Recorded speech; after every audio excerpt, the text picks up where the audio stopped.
जिद, क्या है ये जिद? कभी कभी मन में सवाल आता है, क्या है ये जिद?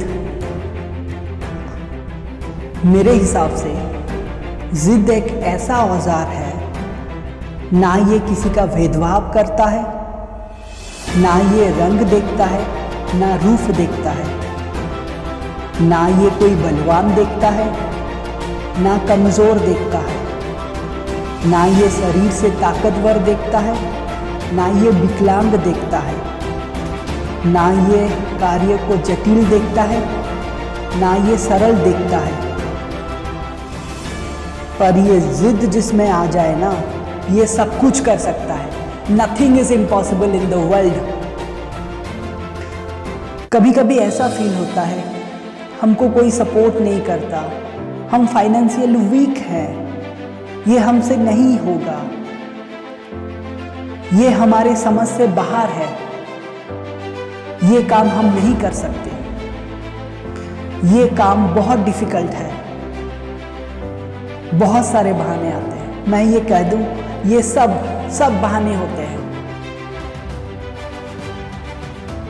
मैं आज ऐसे लिविंग लीजेंड लोगों की बात करूंगा जो ना ही केवल इंडिया के लिए प्राउड लेके आए हैं, बल्कि 100 करोड़ लोगों की इंस्पिरेशन है।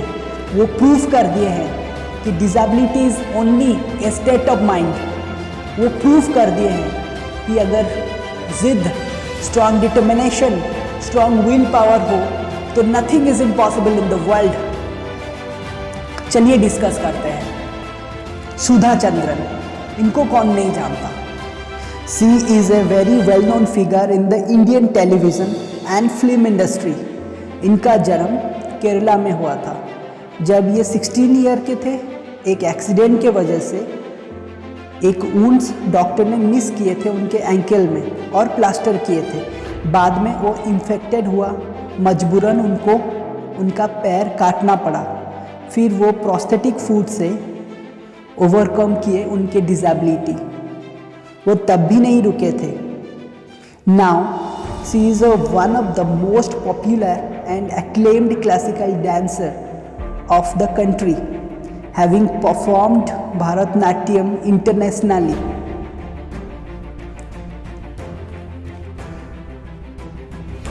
चलिए और डिस्कस करते हैं। Ravindra Jain, he was born visually impaired. उनको सिंगिंग में बहुत शौक था। At the very young age वो म्यूज़िक इंडस्ट्री में ज्वाइन किए थे। मैं ये कह दूं, ये 1970 में ये बहुत ही फेमस म्यूज़िक डायरेक्टर थे। वो अपना काम में इतना डेडिकेटेड थे कि एक बार एक रिकॉर्डिंग चल रहा था तो खबर आया कि उनके पापा का देहांत हो गया। वो तब तक रिकॉर्डिंग रूम से नहीं निकले थे जब तक उनका रिकॉर्डिंग फाइनलाइज नहीं हुआ था। Apart from that, he composing various super hit song in Hindi movies and launching many private albums. चलिए और डिस्कस करते हैं। Girish Sharma, he is A badminton champion. मैं कह दूं, इनका पैर वो बचपन में ट्रेन एक्सीडेंट में खो दिए थे, पर ये डिसेबिलिटी उनको बैडमिंटन चैंपियन से रोक नहीं पाया।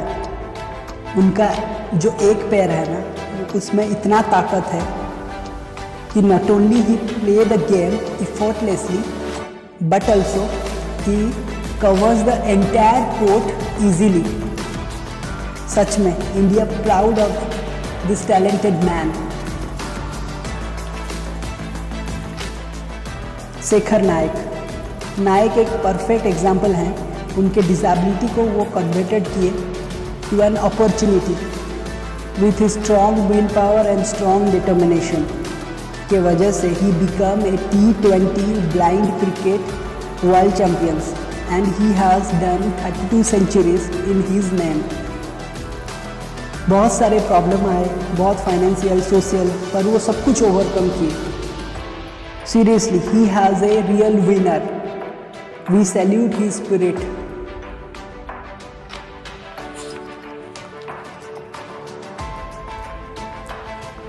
चलिए और डिस्कस करते हैं। अरुणिमा सिन्हा,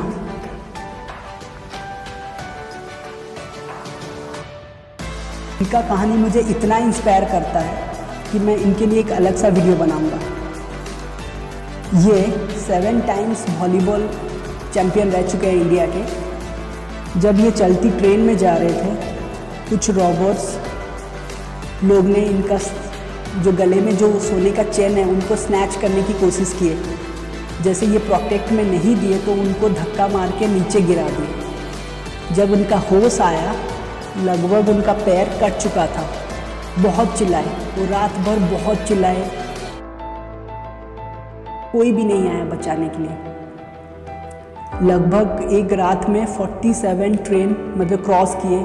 वो ऐसे ही मतलब खून में लथपथ होके पड़े थे ज़मीन पे। जितना चिल्ला रहे थे कोई भी बचाने के लिए नहीं आया।